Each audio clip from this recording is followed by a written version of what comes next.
Hi, welcome to my channel. My name is Richard and this week we'll be concluding the build of the Raspberry Pi arcade machine. So a couple of videos that we've done before, if you haven't seen them, do check them out. The first video was looking at the components, the second video was looking at the wiring, very important, the mistakes that I made, how I resolved them, and in order for you to get through that absolutely smoothly. This final build now will be the final cabinet build, putting it together and how I did that. I was putting it off to begin with. I was a bit unsure if I could do it, if my skills were good enough, if it would look good enough when it was finished, but I'm really pleased with how it turned out in the end. And the big day has arrived, so what I've done first is I've taken what will be the two side panels and clamped them together, and then on the one that I can see I've obviously drawn in the dimensions of where I think the different cuts need to be. And the reason why I've clamped them both together is because I'm going to cut them both at the same time, and the idea of that is that both sides will then become absolutely perfectly symmetrical.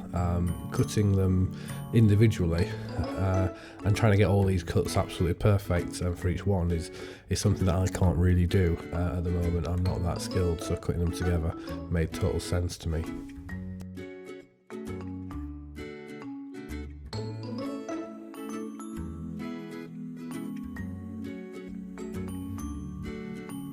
So I made a lot of the cuts using a circular saw butted up against a straight edge from Festool.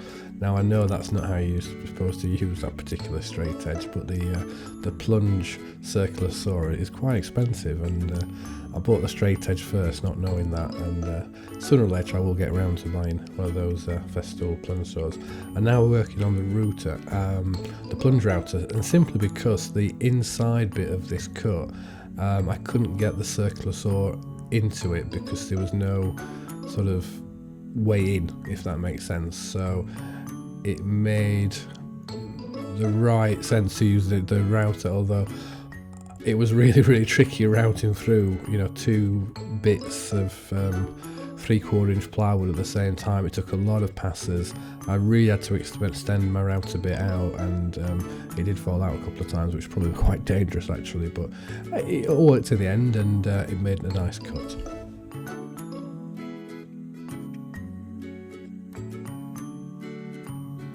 So once the sides were cut out completely, I had to finish off all the edges, sanding them down, and also using a chisel to neaten out some of those corners that I couldn't quite get to with the saws.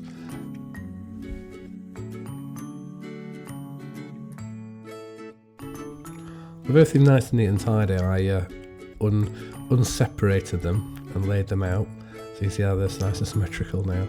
And then what I did is I took a marker and scribed on 3/4 inch around all those edges that I could get to.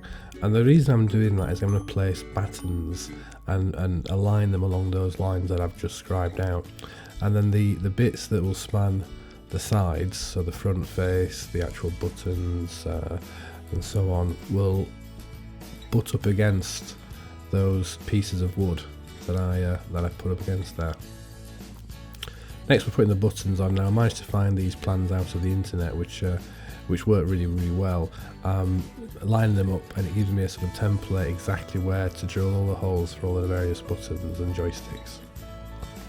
Now I shouldn't have really used this many buttons off the internet. This was the design, and I did use all 8 fire buttons, and here I am actually marking on where the start and select buttons are going to go, and I used some of the grid lines on this template to help me mark that out. Now I will say to people that the reason why I put 8 buttons on there is because of future-proofing it, but not really the case. The final 2 buttons are completely null and void, and at the moment are not even wired up to anything, so they just light up and look nice but do absolutely zero. But you know, who knows, in the future might need them, so that's my excuse anyway.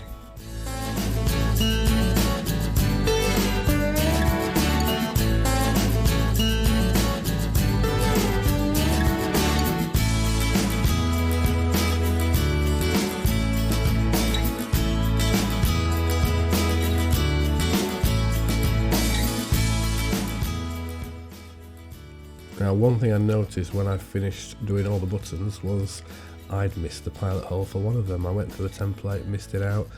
Luckily, it was in a position where I could easily work out where it needed to be without too much hassle, so I could just add that on as well.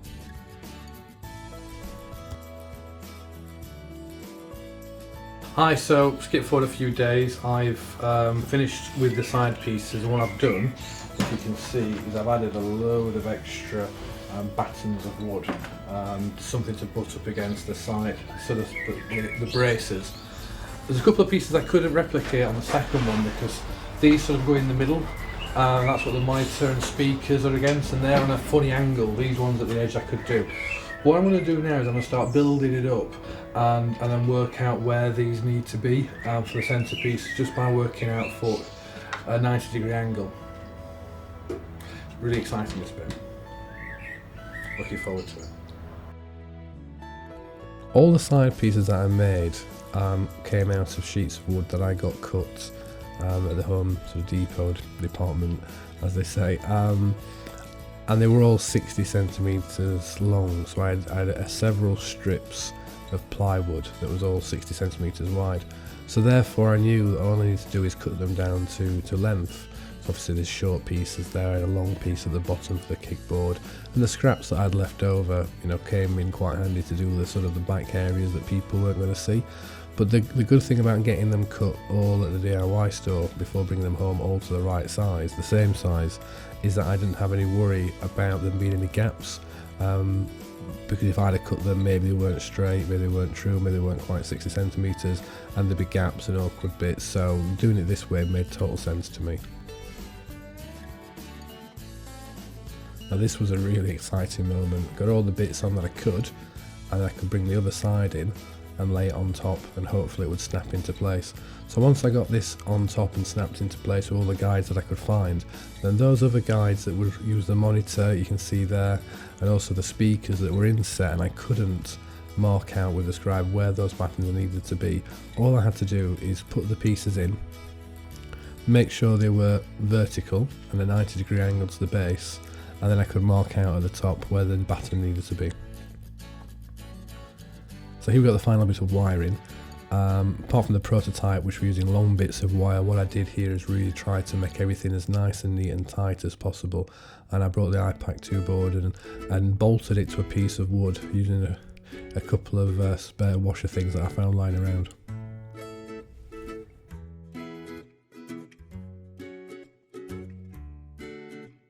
So there we are, we've come to an end. We now have a completed arcade machine for the man cave. Everyone absolutely loved it, had a party the other week, people coming back, it's unbelievable that it was done. A couple of friends have already said they're going to build one, so I'm going to give them some help on that. And I think for everyone of let's say a certain age, these kind of machines just bring back so much nostalgia, not only of the arcading experience, but also of the games themselves. Absolutely amazing. So yeah, definitely, if you're gonna, don't put it off. Don't think it's out of your reach. It's not out of your reach. I managed to do it. If I can do it, anyone can do it. Go ahead and sort of do it. So hopefully you've liked these videos, for you, it's been useful to you. It's fairly still a new channel, so like, subscribe. I'm trying to sort of build up more and more so I can put more and more of what I sort of do on there, on the woodworking side of things. So yeah, thanks a lot for watching, and I guess see you again soon.